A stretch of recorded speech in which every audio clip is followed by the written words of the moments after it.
El terror está decayendo de una forma horrible. Ahora ya nada da miedo. Antes todo era mejor. Eso es lo que la mayoría de personas en internet piensan a día de hoy. Se tiene la costumbre de glorificar aquellas creepypastas del año 2008 al 2012. Te las venden como lo mejor y lo más aterrador del mundo. Y aunque la nostalgia me haga pensar lo mismo, creo que es bueno plantearse una pregunta. ¿Realmente el horror en internet fue bueno? Para responder bien la pregunta, viajemos en el tiempo y volvamos a la década de los 90, época en donde inició el terror en internet con lo que a día de hoy se les conoce como creepypastas. El inicio de todo esto fue muy simple, relatos cortos que se compartían en cadena por medio de foros o correo electrónico. Si te preguntas por qué esto agarró tanta popularidad y con el tiempo fue evolucionando más, la gente utilizó el famoso copypaste para compartirlos por toda la red y hacerlos virales. Y bueno, justamente por eso es que a estas historias se les llama creepypastas. Todo esto fue evolucionando hasta que llegó la creepypasta que marcaría un antes y un después para el horror en internet. Año 2009. En un foro de internet se realizó un concurso de Photoshop el cual ganaría Victor Sorge. Esta persona logró marcar la diferencia con imágenes que tenían algo peculiar, una especie de humanoide aterrador que hoy en día conocemos como Slenderman. Aunque si no conoces lo suficiente el internet antiguo te estás olvidando de algo, y es que esta, a pesar de ser la creepypasta más famosa, no fue la primera, ya que la verdadera creepypasta que inició todo salió años atrás y se titula Ted the Caver. Una historia sobre un explorador que decide ir a una cueva junto con su amigo, pero que al pasar el tiempo cosas extrañas iban sucediendo. Se dice que esta es la primer creepypasta de la historia, la cual está en internet desde el año 2001. Un año más tarde saldría un poema con el nombre de El infierno de Tomino. Existe una leyenda japonesa que lo rodea y que afirma que solo debe leerse con la mente, pero nunca en voz alta, ya que de hacerlo te sucedería algo bastante trágico. El poema se fue popularizando en un foro japonés donde algunos usuarios comenzaron a publicar imágenes de cómo a ellos no les pasó nada tras leer el poema en voz alta, aunque también se dice que otra parte de usuarios que dijeron haber leído El infierno de Tomino en voz alta no volvieron a publicar absolutamente nada. En ese mismo año también surgiría uno de los screamers que iniciaría una tendencia. Se trata de un video conocido como ¿Qué hay de mal con esta imagen?, en donde mientras el usuario observa detenidamente aparece una imagen inquietante acompañada de un grito. Ahora pasemos del 2002 al 2004 porque aquí tenemos al icónico juego del laberinto y aquellos videos de personas asustándose, cosa que solo impulsó más la popularidad de este recurso para trolear o asustar a la gente en internet. El año 2005 estaría marcado por el comercial que todos vieron, y sí, también se utilizó un screamer para seguir la tendencia. Pero no todo se quedó en eso, ya que en ese mismo año la imagen más antigua de Jeff the Killer se encontraba circulando por foros de Asia. A esto se le suma la publicación de esta imagen acompañada del siguiente texto: si no publicas esta imagen en otro foro en una hora, algo terrible ocurrirá a finales de año. También hay gente que murió por no haberla enviado. 2006 y 2007 traerían dos cosas que potenciarían el horror en internet durante los próximos años. Me refiero a videos que no necesariamente tenían que tener un grito de por medio, ese tipo de metrajes que tienen algo en especial lo cual simplemente aterra. Ya no solo porque se te mostrara en pantalla algo horrible, sino que en algunos casos algo tan simple podía ser algo aterrador ya no solo para el internet antiguo, sino también hoy en día. Ese fue el caso del famoso video de Obedece a la Morsa, que aterró a la mayoría de usuarios y a su vez marcó un antes y un después en el terror de la red. Así como también lo que sucedió durante el 2007 cuando en 4chan se creó el término creepypasta y a partir de ahí internet comenzó a crear historias como la Fundación SCP o el incidente de Wyoming, todo en un mismo año. La Fundación SCP iniciaría con un creepypasta que hablaría de SCP-173, una entidad hostil que según la descripción original, si se le daba la oportunidad, atacaría a cualquiera dentro de su campo de visión, capaz de cubrir al menos 2 metros en abrir y cerrar los ojos. Normalmente mata rompiéndole el cuello a la víctima por detrás o agarrándola por la garganta y estrangulándola. En muy poco tiempo la gente ya estaba marcando temáticas de horror que para internet eran desconocidas e innovadoras, así como el que puede ser el primer juego de realidad alternativa, mejor conocido como el incidente de Wyoming. Este ARG trata de un aterrador video que interrumpió la transmisión de un canal local. El video contenía clips extraños de cabezas humanas mientras el metraje se interrumpía con la frase de transmisión especial. Ya todo lo que te conté es extraño, pero lo aterrador va cuando te digo que las personas que vieron el video presentaron síntomas como como náuseas, vómitos, dolores de cabeza y alucinaciones. Y como es de esperarse, la década de los 2000 no se detendría ahí, ya que en 2008 saldría la creepypasta original de Jeff the Killer, y además se crearía un sitio web dedicado a SCP en donde se le agregarían más entidades. Pero lo que más resaltó fue uno de los misterios de internet más conocidos en todo el mundo, el famoso usuario 666. Se creía que durante los inicios de YouTube, si tú intentabas buscar al usuario 666, al principio te toparías con una cuenta suspendida, pero lo interesante viene cuando actualizas la página, ya que cada vez esta se va tornando rara, con un estilo más sangriento y todo, hasta que tras varios intentos los videos malditos de este usuario prohibido aparecerían. No hace falta aclarar que se trataba de contenido sumamente violento y repulsivo, aunque un momento antes de que te gane el morbo y todo eso, se decía que si ya te encontrabas en esta situación no puedes quitar la página, no puedes apagar el dispositivo, no puedes hacer nada más, simplemente no tienes salida. El 2009 seguiría la misma fórmula con la creepypasta de Smile Dog, Slenderman, el video que tiempo después sería conocido como el Ayuwoki, el cual en resumen era un animatrónico creado para parecerse a Michael Jackson. Pero por si no fuera esto ya suficiente, también fue surgiendo un tipo de terror que dejaría un poco de lado esta temática de X cosa que está maldita por X cosa que tiene que ver con algo demoníaco. Y me refiero al fenómeno de ¿has visto a este hombre? O al famoso experimento ruso del sueño. Historias con una temática más de misterio y que perfectamente podían pasar por reales, en especial la del experimento ruso del sueño. Y es que no parecía una locura pensar que fuera real. Al final en el pasado ya se han visto experimentos muy crueles en seres humanos. ¿Qué tan irreal puede ser un experimento donde te someten a un gas que te impide hacer algo tan importante como dormir? Pero lo que en verdad marcaría gran parte del horror en la siguiente década de internet sería una serie de televisión que nunca existió y todos recordaban. Esto se presentó como una especie de discusión en un foro en línea sobre algo llamado Candle Cove. Mientras los usuarios daban detalles, estos mismos cada vez eran más inquietantes, pero uno de ellos dijo algo que dejó en shock a los demás. Visité a mi mamá hoy en el asilo. Le pregunté sobre cuando era pequeño a principios de los 70, cuando tenía 8 o 9 años. Le pregunté si se acordaba de un programa infantil, Candle Cove.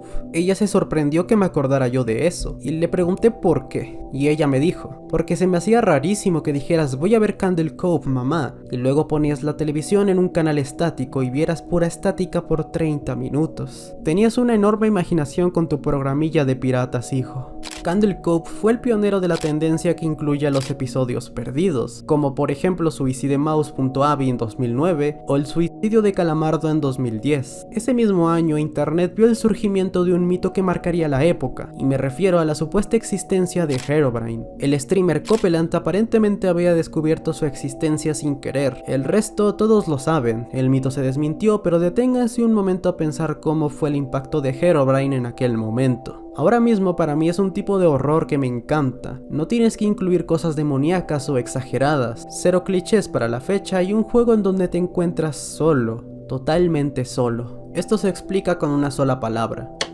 Si no sabes qué significa este término, es bastante simple. Se trata de un sentimiento que aparece cuando te encuentras completamente solo en un lugar que siempre suele estar lleno de personas. Ahora quizás se entienda por qué ese ambiente solitario en algunos juegos de la época podía llegar a ser inquietante para algunos. Videojuegos que salieron mucho antes del 2010, como por ejemplo LSD Dream Emulator, utilizan este terror sutil que a su vez funciona de maravilla. En el juego que acabo de mencionar hay secciones extrañas ya que estamos dentro de un sueño. Lo curioso es que hay momentos en los que incluso sin tener que mostrar algo aterrador de forma explícita ya es posible sentir incomodidad.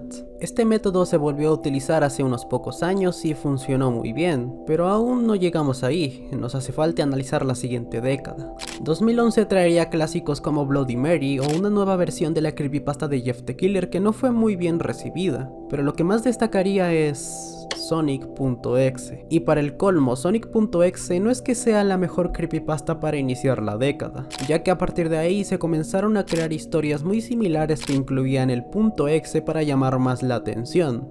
A lo mucho, lo más novedoso fue el tipo de creepypastas que te daban instrucciones específicas para que puedas invocar una entidad. Bloody Mary o el juego de la medianoche son el mejor ejemplo de lo que estoy hablando. Al final estos son una evolución de lo que anteriormente eran aquellos mensajes de si no se lo envías a 10 personas más te pasará esto.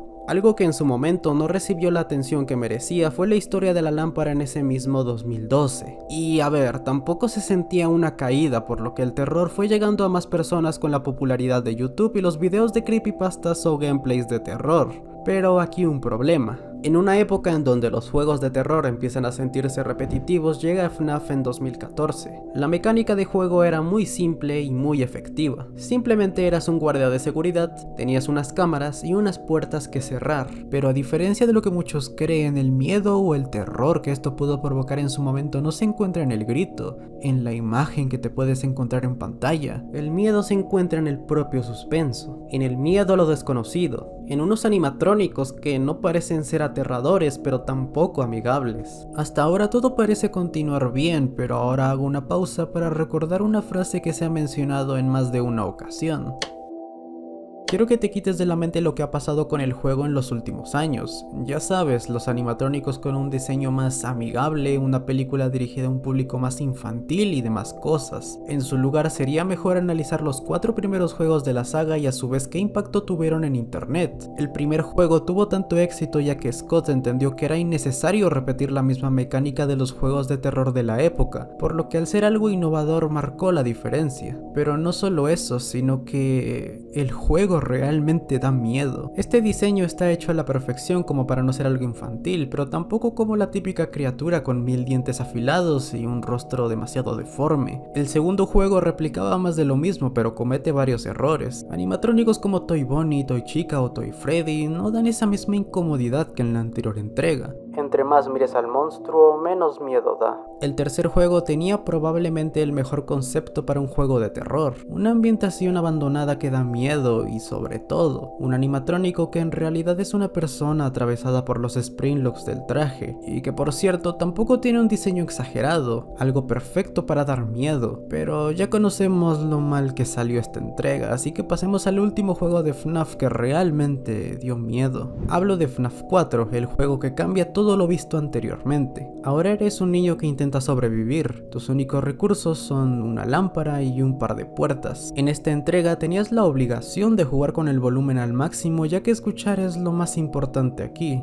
pero claro, al hacer eso escuchas absolutamente todos los sonidos de fondo, sonidos que hacen que acercarte a esa puerta sea tan difícil, pero no porque estés pensando únicamente en el screamer ni cosas así, sino que ese pasillo vacío realmente es aterrador. Algo más aterrador que una criatura con dientes afilados y un aspecto exagerado, que justamente para mí el hecho de que los enemigos estén tan exageradamente deformes limita lo aterrador que podría ser este juego. Tan solo pongamos en comparación al Fredbear original con el que hace tiempo hizo un fan.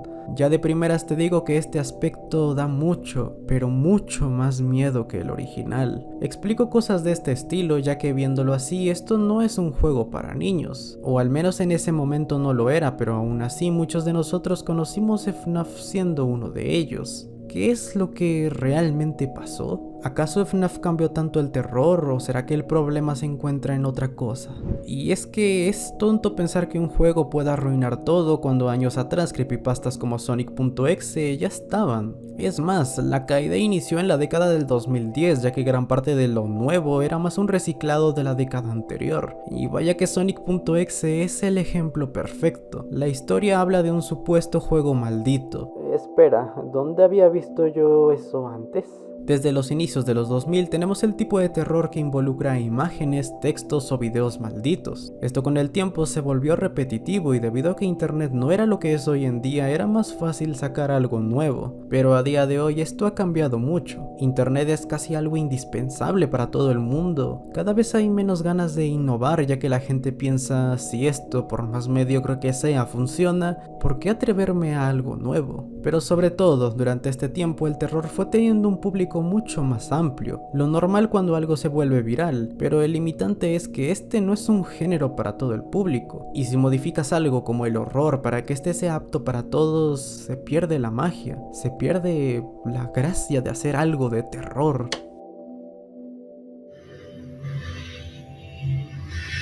Ahora sabiendo todo esto, veamos cómo se desarrolló el terror a mediados de la década del 2010. El 2015 trajo aquellos mitos sobre la Deep Web y los famosos videos o videojuegos que han sido desmentidos a día de hoy, cosas que pasaban como algo real para varias personas. Así como también este fue el año en donde surgiría otro ARG. En esta ocasión se trataba de un video en donde observamos a una persona disfrazada de médico de la peste negra. El lugar de grabación parece ser un edificio abandonado en medio del bosque y de fondo es posible escuchar sonidos muy extraños.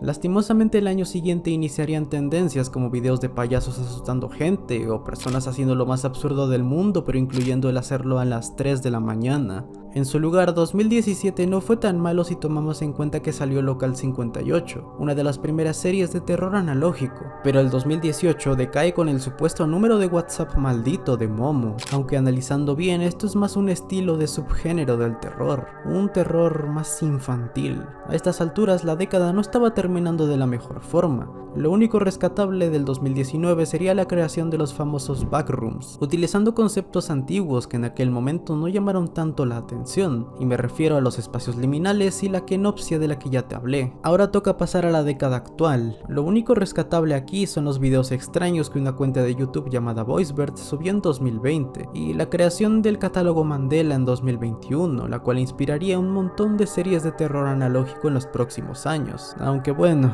estas series de terror analógico se empiezan a sentir repetitivas. ¿Acaso el problema está en el producto o en el consumidor? Algo me dice que quizá esto sea más complejo de lo que esperábamos.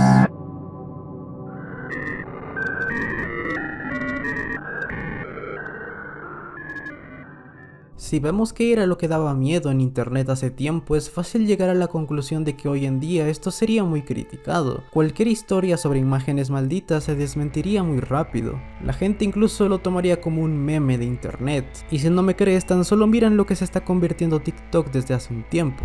Ahí es muy fácil encontrar videos que toman como meme audios totalmente reales y que son horribles. ¿Cómo podemos saber si el horror de hoy en día es bueno o malo si de por medio tenemos a una parte importante de internet muy desensibilizada? Si te parece gracioso un audio donde torturan a alguien, no te vas a asustar por una imagen random de internet que oculta una maldición. La idea de que internet con el paso del tiempo se está desensibilizando hacia este contenido incluso cuando hablamos de niños o adolescentes parece tener algo de sentido. Internet ha tenido una infinidad de contenido de terror desde la década de los 2000, así que es normal que de a poco el impacto que un video, audio, imagen o texto puedan tener es menor. Se han explorado muchas cosas que no terminan gustando, pero todo tiene sus momentos malos, y no solo hoy en día, sino que también hace más de 20 años. Lo que sí está claro es que el público de hace 20 años es muy diferente al de ahora. Ahora la gente no se conforma solamente con una historia de terror de una casa embrujada. Ahora solo toca esperar y ver si sale algo innovador o el terror en internet se termina quedando en el olvido como un género totalmente genérico.